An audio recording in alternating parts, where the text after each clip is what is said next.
Oke, assalamualaikum warahmatullahi wabarakatuh. Halo teman-teman semuanya, kembali lagi dengan gue Bang Sutrisna. Pada video kali ini gue bakal ngebahas tentang toolkit red team atau alat-alat hacking yang sering dipakai oleh para red teamer gitu ya. Di sini gue menggunakan PPT yang bekas kemarin gue presentasi ya guys ya. Jadi oke, langsung aja kali ya.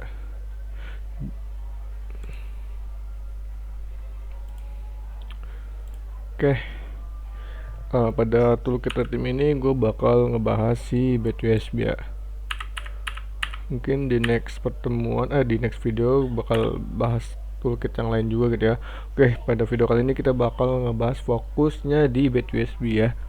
Jadi apa sih itu BitUSB? BitUSB adalah jenis serangan yang menggunakan perangkat USB yang telah dimodifikasi atau diprogram ulang untuk melakukan tindakan berbahaya pada sistem komputer.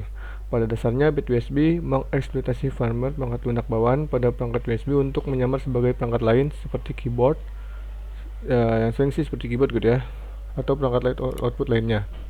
Nah, jadi bit USB ini terlihat seperti USB flash drive biasa, tetapi di balik tampilannya yang sederhana, ia mampu mengirimkan serangan payload otomatis. Oke, di sini gue ada dua bit USB. Yang pertama DigiSpark, yang dari Arduino, ini harganya murah sekitar 50 ribuan. Lalu yang kedua ini ada si Lapara bit USB.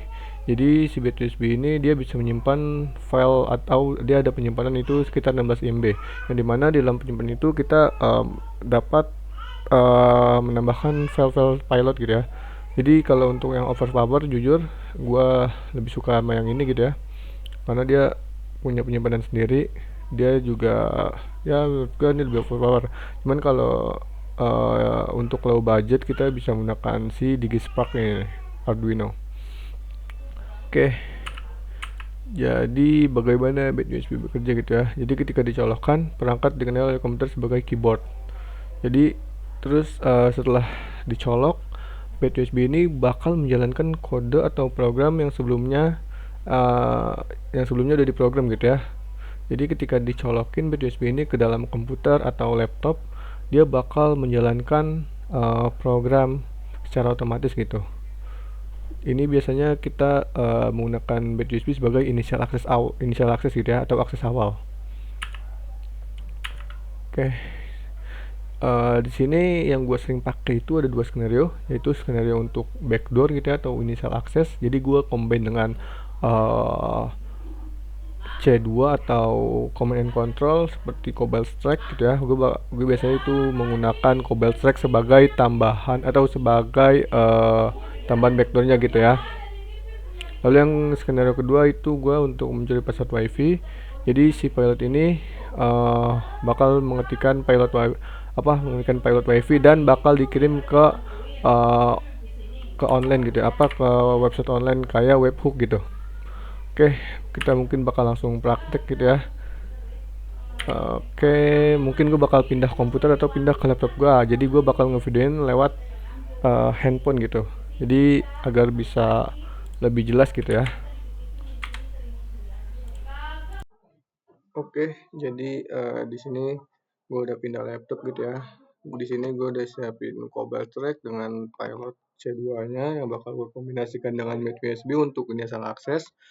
Terus di sini gue udah siapin beberapa pilot atau perintah gitu ya. Jadi ketika dicolokkan bit USB ini bakal menjalankan PowerShell, lalu mengunduh pilot atau backdoornya dari attacker gitu ya, dan bakal menjalankan programnya. Lalu setelah itu gue menambahkan perintah untuk melakukan teknik persisten yang sudah kita pelajari pada video sebelumnya. Di sini gue menggunakan teknik persisten startup gitu ya, startup.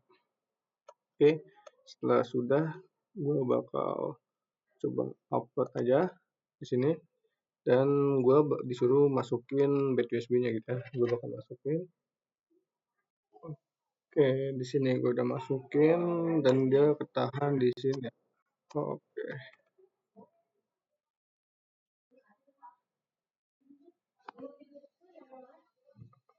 Aduh, malah jalan. Sorry. Gue bakal mengulangi gitu ya. Gue ulang dan gue bakal masukin lagi BTV-nya.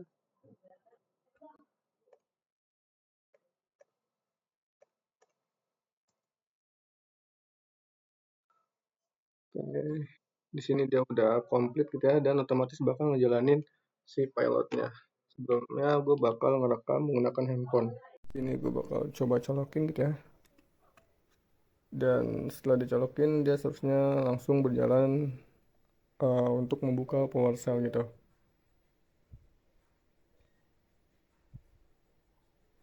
Oke, di sini gue ketik apa-apa.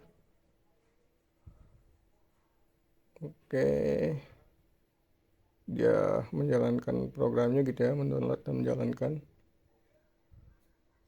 Oke, seharusnya kita udah dapat shell atau initial access eh, di C2 kita. Oke, di sini terlihat kita udah dapat shellnya gitu ya. Kita coba interact.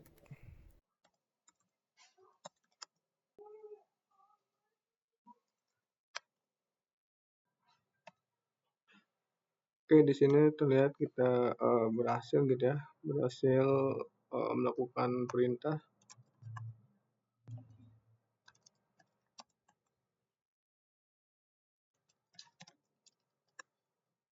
Oke, kita sudah berhasil mendapatkan initial access gitu ya. Jadi kalau skenario yang asli atau skenario red teaming kita bisa ngikutin pada film Mr. Robot yang uh, apa ya, yang menyebarkan bit USB ini di jalan gitu. Kalau kita lihat Mr. Robot bit USB, mungkin kalau di skenario aslinya gitu ya, kita bisa gunain skenario gitu. Oh,